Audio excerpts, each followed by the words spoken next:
Good morning বন্ধুরা, কেমন আছো তোমরা সবাই? আশা করছি সবাই খুব ভালো আছো, আমিও ভালো আছি। তো আজকে মর্নিংটা আমাদের টিফিন দিয়েই শুরু করলাম। দেখো আজকে টিফিনে ছিল পেটাই পরোটা আর ঘুগনি, আর তার সাথে ছিল চা। তারপর ওইদিকে আমার সমস্ত কাজ হয়ে গেছে, ঘরে যা যা কাজ, বিছানার তলা ঝাঁট দেওয়া, ডাস্টিং সবই হয়ে গেছে। এদিকে রান্নাও হয়ে গেছে, মাছটা ভেজে ঝোলটা সাঁতলে নেবো, ব্যাস। এদিকে রান্নাটাও কমপ্লিট। তারপরে রান্নাটা হয়ে যাওয়ার পর রান্নাঘর পরিষ্কার, বাসন মাজা, এই কাজগুলো আছে। তো এইগুলো করে তারপরে তো ঘরটা পুছে কাচাকুচি করে যাব ছেলেকে আনতে, ছেলে স্কুলে। এবার ওদের স্কুলে প্রোগ্রাম আছে, তো পার্টিসিপেট করেছে, তার জন্য ওদের রিহার্সাল হচ্ছে। হয়তো আজ একটু দেরিতেই ছুটি হবে, তো যাই হোক, কিন্তু আমাকে তো টাইমের মধ্যেই যেতে হবে। কখন ছুটি হবে না হবে সেটা এখনও জানি না। তো তোমাদের চলো দেখিয়ে দিই এক ঝলক কী কী করেছি। করলা আলু ভাজা, ভাত, ঝোল হয়ে গেছে, আমড়ার চাটনি, রান্নাবান্না কমপ্লিট। এবার ঝোলটা একটু সিদ্ধ হলে নামিয়ে নেবো মাছটা দিয়ে। তারপরে যাই হোক, তোমাদের দাদা মাছ কাবাড়ি দোকান বাজারে এনে দিয়েছে, কিছুটা গুছিয়ে নিয়েছি, কিছুটা এখনও আছে, পরে বিকেলবেলা সময় পেলে গুছিয়ে নেব।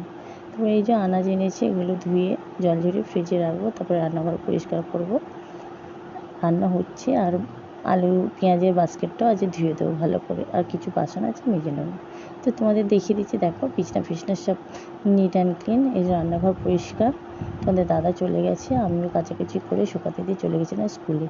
এটা আবার দুপুরবেলা তোমাদের সাথে দেখা হচ্ছে। স্কুল থেকে এসে জামা কাপড় ধুয়ে পুজো দিয়ে খাওয়া দাওয়া হয়ে গেছে, এবার যাব শুতে। তখন দেখছি কি কালো মেঘ, ঝমঝমিয়ে বৃষ্টি শুরু হয়েছে। তো ছেলে আমার বলছে, মা আজকে আমি কিন্তু বাস্কেটবলে যাব। তো আমি বলছি, দেখ বাবা, বৃষ্টি পড়লে নিয়ে যাব না, বৃষ্টি যদি না পড়ে অবশ্যই নিয়ে যাব। তো এই বলছিলাম মুখে। আর দেখো কি জোরে বৃষ্টিটা হচ্ছে, বুঝতে পারছো কি জানি না, খুব জোরেই বৃষ্টিটা হয়েছে। 1টার দিক থেকে শুরু হয়েছে। তারপরে যাই হোক, খেলাম দিলাম, একটু রেস্ট নিলাম।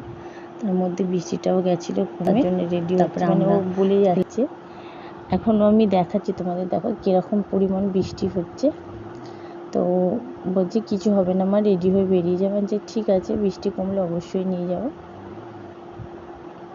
আর এই বৃষ্টির সময় না মানে আমি রিস্ক নিতে চাই না, কেন বলতো, সামনে ওর পরীক্ষা এই 12 তারিখ থেকে। তার মধ্যে ওদের কিছু প্রোগ্রাম আছে, ওর ক্লাবে মানে বাস্কেটবলে ওইখানে ও পার্টিসিপেট করেছে। তারপরে ওদের 15ই আগস্টে ওদের প্রোগ্রাম আছে, তো এইগুলোও আছে। সেই জন্য আমি বলছি না, বৃষ্টিতে নিয়ে যাবো না। তারপরে যাই হোক, বৃষ্টি কমে গেছিলো, আমরা রেডি হয়ে চলে এসেছিলাম।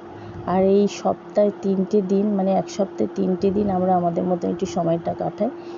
মানে বাচ্চাদের ক্লাবে নিয়ে আসি, ওরা খেলাধুলা করে, আর আমরা সব গার্জেনরা বসে আমাদের মতন গল্প, ইয়ার্কি, মজা এইসব করি। তো এই 1-1.5 ঘন্টা একটু মাইন্ডটা ফ্রেশও থাকে, আর ভালোও লাগে। সারাক্ষণ তো ঘরের মধ্যে আটকেই থাকি, ওই বাচ্চা, কাজ। তো যাই হোক বন্ধুরা, বাড়িতে এসে রান্নাবান্না করলাম, এবং রান্নাঘরও পরিষ্কার হয়ে গেছে, খাওয়া দাওয়া গেছে, ম্যাম পড়িয়ে চলেও গেছে। যা যা কাজ কমপ্লিট করলাম বন্ধুরা। এই ড্রেসটা এখানে দিয়ে দিয়েছি, রাত্রে শুকিয়ে যাবে। তো ভিডিওটা ভালো লাগলে লাইক, শেয়ার, সাবস্ক্রাইব করো। খুব ভালো লাগলে বন্ধুদের মাঝে শেয়ার করো। আজকের মতো এখানেই টাটা, গুড নাইট। সবাই খুব ভালো থেকো, সুস্থ থেকো, সাবধান থেকো। আবার দেখা হবে নতুন একটা ভিডিওর সাথে। আজকের মতন এখানেই শেষ করলাম।